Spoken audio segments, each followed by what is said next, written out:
There were two things that really struck me. Two things that in my career as a journalist covering this, Republicans have often wanted to talk about. One is the Affordable Care Act, which, to their credit, they asked about. Again, I thought the questions were actually pretty good. Yeah. They asked about the affordable. No one has any of them. Yada, yada, yada, blah, blah, blah. Yeah. Total word salad, and let's move on. Same thing with the auto strike. The auto strike? One answer we got. And then the other French thing, 4-day work week was and with a little wink with that. But how about an answer? The other thing that they have, for my adult career, wanted to talk about is abortion. They like to talk about abortion. Yeah. Republicans like to talk about abortion. They have talked about abortion a lot in my career as a political journalist. They got teed up an abortion question. Ron DeSantis spent 45 seconds attacking Donald Trump from the right on abortion, and then it was like, whoosh, whoosh, done with that. Yeah. Chris Christie pulled off the rare abortion to fentanyl to treatment double pivot to get away from the issue as fast as possible, because all of a sudden, this thing that they have spent decades talking about, they do not want to talk about. But by the way, on that point, Ron DeSantis, I thought, had the biggest fail on the abortion question, because he's the guy with the 6-week abortion ban. Mm-hmm. So it is the most relevant to his political problems right now.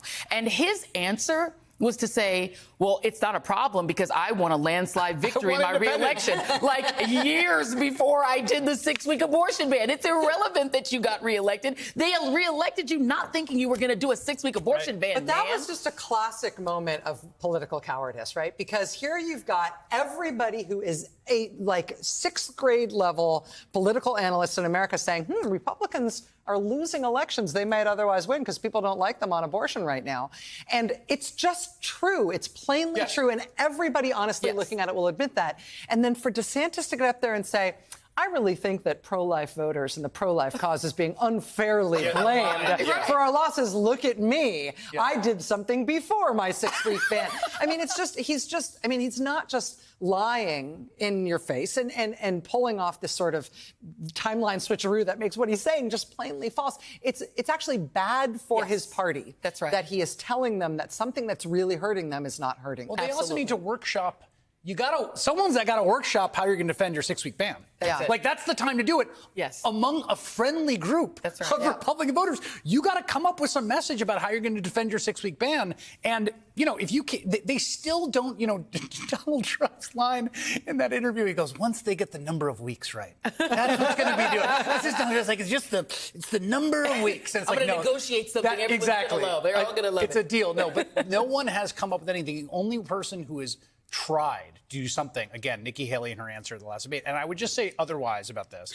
I didn't think she was amazing tonight. I still think if you gave me a magic wand and you said, create a conditions under which it's possible someone else gets the nomination, one-on-one Haley versus Trump at least would be something. It would at least be a place for the 30 to 40% of the party maybe that is doesn't maybe want Trump to be the nominee to consolidate around, but other than she's that, the most skilled, effective candidate among them. Among all of these non-viable candidates, she, as a non-viable candidate, has skills as a candidate in politician. Which is wild because